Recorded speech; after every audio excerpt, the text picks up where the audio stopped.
Welcome to the FELC online academy. This is me lecture Faisal Ayub. Last session में हमने discuss किया था RAM, उसके टाइप्स और interaction between CPU and RAM. मैं लास्ट सेशन में डिटेल से डिस्कस कर चुका हूँ क्या है, किस लिए हम इसको इस्तेमाल करते हैं, वो डिटेल से मैंने लास्ट वीडियो में डिस्कस किया।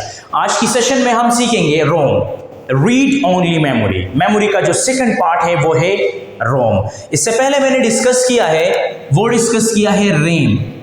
अब रैम क्या चीज़ है, किस लिए हम इसको इस्तेमाल करते हैं, इसकी एडवांटेजेस क्या है, इसको हम कंप्यूटर में क्यों लगाते हैं, CPU और रैम का इंटरेक्शन क्या है, SD रैम और आपके साथ D रैम और M रैम क्या काम करता है, वो भी मैंने डिटेल से पढ़ा है। ठीक है, आज के लेसन में हम सीखेंगे रोम। रोम का मतलब होता है रीड ओनली मेमोरी, यानी मतलब ये ऐसा मेमोरी है जो ये रीड ओनली है, यानी मतलब जिस तरह हम कहते हैं CD रोम, DVD रोम। ठीक है, रोम क्या चीज़ है, ये बेसिकली ऐसा मेमोरी है जिसको हम रीड करते हैं, यानी रीडिंग के लिए हम इस्तेमाल करते हैं। ठीक है, तो रोम आपके साथ बेसिकली जो पाए जाते हैं, ये आपकी कंप्यूटर में एक चिप है, यानी कंप्यूटर में ये एक चिप है, ठीक है, जिसके ऊपर इंस्ट्रक्शंस राइटेड है, जिसके ऊपर हमने, हमारी मैन्युफैक्चरर ने, हमारी एक्सपर्ट ने इसके ऊपर डिफरेंट इंस्ट्रक्शन जो है वो राइट किए।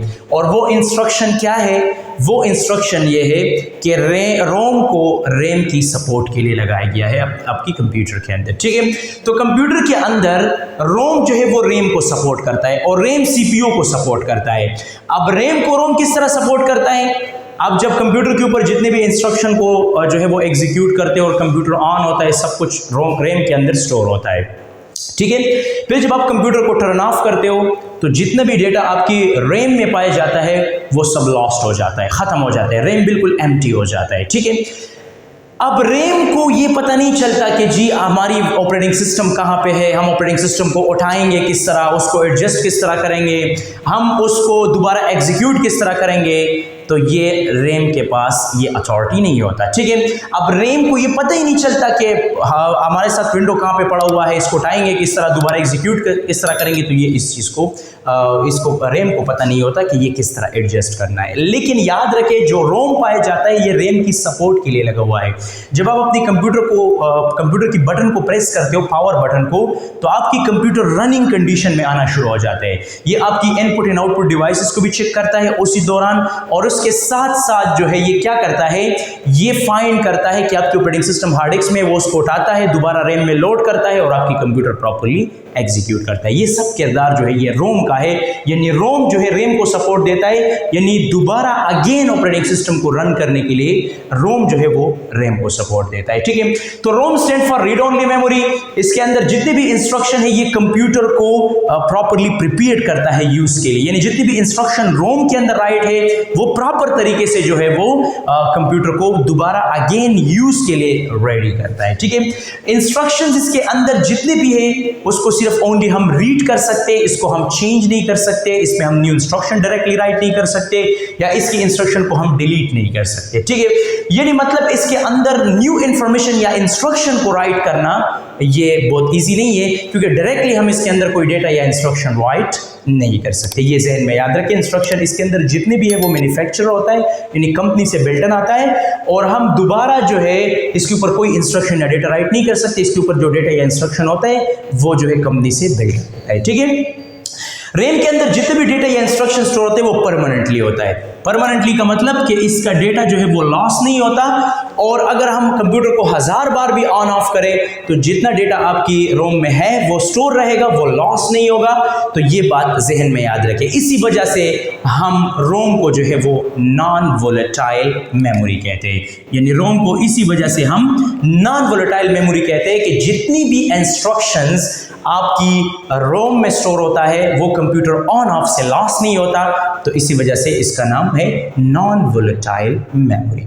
इसके बाद जो इंफॉर्मेशन आपकी इसमें स्टोर होता है, मैंने पहले भी बताया, ये मैन्युफैक्चरर होता है, यानी कंपनी से बिल्ट इन होता है। आपकी कंप्यूटर जिस तरह स्विच ऑन हो जाता है, यानी आपकी कंप्यूटर अपनी पावर बटन को प्रेस करते हो अपनी कंप्यूटर का, तो ऑटोमेटिकली जितनी भी इंस्ट्रक्शन आपकी रोम में है वो ऑटोमेटिकली लोड होना शुरू हो जाता है। किस चीज़ में लोड होना शुरू हो जाता है, कंप्यूटर मेमोरी के अंदर। यानी मतलब यह है कि कंप्यूटर को दोबारा प्रॉपर तरीके से प्रिपेयर करने के लिए आपकी रोम के अंदर जितने भी इंस्ट्रक्शन है वो ऑटोमेटिकली लोड होना शुरू हो जाता जाता है और शुरू होने के बाद आपकी कंप्यूटर प्रॉपर तरीके से रनिंग कंडीशन में आना शुरू हो जाता है।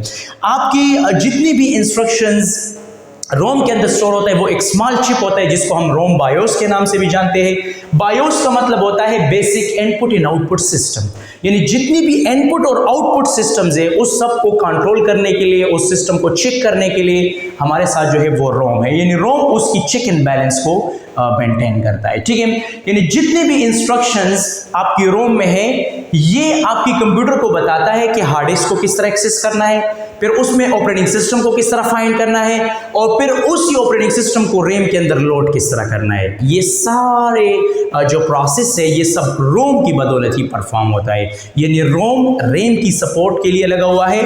क्या करता है, आपका जो बेसिकली रैम है, रैम को सपोर्ट करने के लिए हमने रोम बनाया है और रैम जो है फिर सीपीयू की सपोर्ट के लिए लगा हुआ है। तो ये एक प्रोसेस है, दोबारा कंप्यूटर रोम एग्जीक्यूट करता है रैम को दोबारा डेटा देने के लिए और रैम फिर सीपीयू को सपोर्ट करता है डिफरेंट एग्जीक्यूशंस में। ठीक है, मतलब कि सीपीयू जितने भी एग्जीक्यूशन करता है वो रैम से डेटा लेके है प्रॉपर तरीके से वो डेटा एग्जीक्यूट करता है। सो एग्जैक्टली ये हमेशा ज़हन में याद रखें, ROM is the most important part of the computer. ये कंप्यूटर की बहुत अहम मेमोरी में आता है और ये मेमोरी परमानेंटली मेमोरी है। इसके अंदर जितना भी डेटा या इंस्ट्रक्शन राइटेड होता है वो कभी भी लॉस या खराब नहीं होता अगर आप कंप्यूटर 1000 बार भी ऑन ऑफ करें। ठीक है, फिर रोम के 3 टाइप्स पाए जाते हैं, यानी रोम फिर 3 किस्मों में है। जिस तरह रैम 3 किस्मों में था, SD RAM, S RAM, D RAM, M RAM वगैरह वगैरह, इसी तरह हमारे साथ रोम भी 3 किस्मों में है, वो है P ROM, EP ROM and EEP ROM. 3 किस्म के रोम है जिसको हम प्रॉपर तरीके से इस वीडियो के अंदर डिस्कस करते हैं। ठीक है, अब पी रोम का मतलब होता है प्रोग्रामेबल रीड ओनली मेमोरी।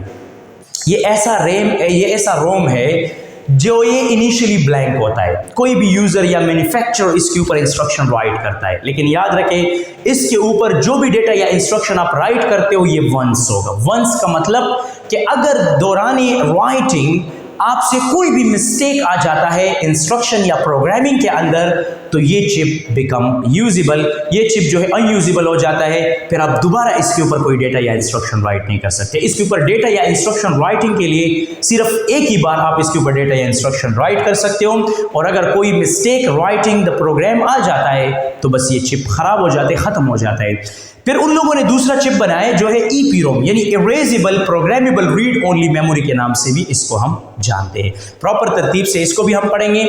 ये भी इनिशियली ब्लैंक होता है, कोई यूजर या मैन्युफैक्चरर इसके ऊपर कोई भी इंस्ट्रक्शन राइट करता है तो राइट कर सकता है, लेकिन इसमें फायदा ये है कि इसके ऊपर प्रोग्राम करने के लिए कुछ स्पेशल डिवाइसेस हम यूज करते हैं जो वो अल्ट्रा वायलेट रेस को यूज करता है।